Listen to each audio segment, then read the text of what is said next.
आता बातमी येते नालासोपारा इथनं एका शाळेमध्ये बॉम्ब ठेवल्याचा ईमेल आलेला आहे आणि नालासोपारा पश्चिम इथल्या राहुल इंटरनॅशनल स्कूलला बॉम्बची धमकी देण्यात आली आहे। बॉम्बच्या या धमकीमुळे तात्काळ शाळा रिकामी करण्यात आली, शाळेच्या मुलांना सोडण्यात आले।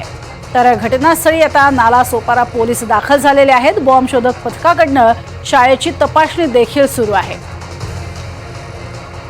राहुल इंटरनॅशनल स्कूलमध्ये बॉम्बची धमकी आलेली आहे। नालासोपाऱ्यातली ही शाळा आहे आणि या धमकीचा ईमेल आल्यानंतर तात्काळ शाळा रिकामी करण्यात आलेली आहे आणि विद्यार्थ्यांना घरी सोडून देण्यात आले। सध्या पोलीस त्या घटनास्थळी उपस्थित आहेत आणि शोध घेतला जातोय। खरंच तिथे काही आहे का, बॉम्ब ठेवलेला आहे का याचा शोध घेतला जातोय। अधिक माहिती घेऊयात, मनोज सातवी आमचे प्रतिनिधी आपल्या सोबत आहेत। मनोज, काय अधिक माहिती?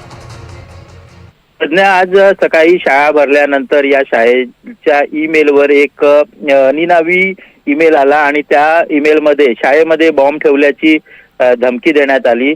त्यानंतर शाळा प्रशासनाने तात्काळ या शाळेतील सर्व विद्यार्थ्यांना सोडून देण्यात आलं आणि पोलिसांना याबाबतची माहिती देण्यात आली। त्यानंतर पोलीस सध्या घटनास्थळी दाखल झालेले आहेत।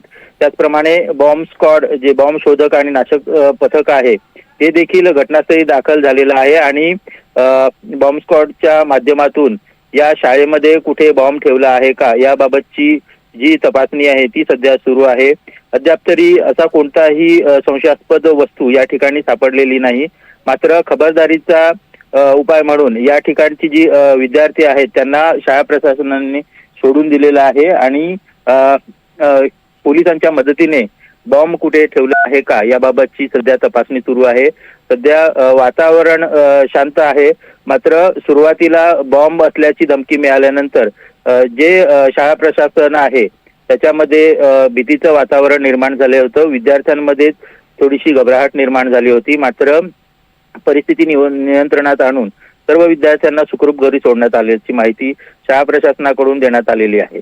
नक्कीच मनोज, मात्र हा खोडसाळपणा आहे की खरंच अशा पद्धतीनं कुठे बॉम्ब ठेवलेला आहे याचा मात्र आता तपास सुरू झालेला आहे। तुर्तास धन्यवाद या संपूर्ण माहितीसाठी मनोज।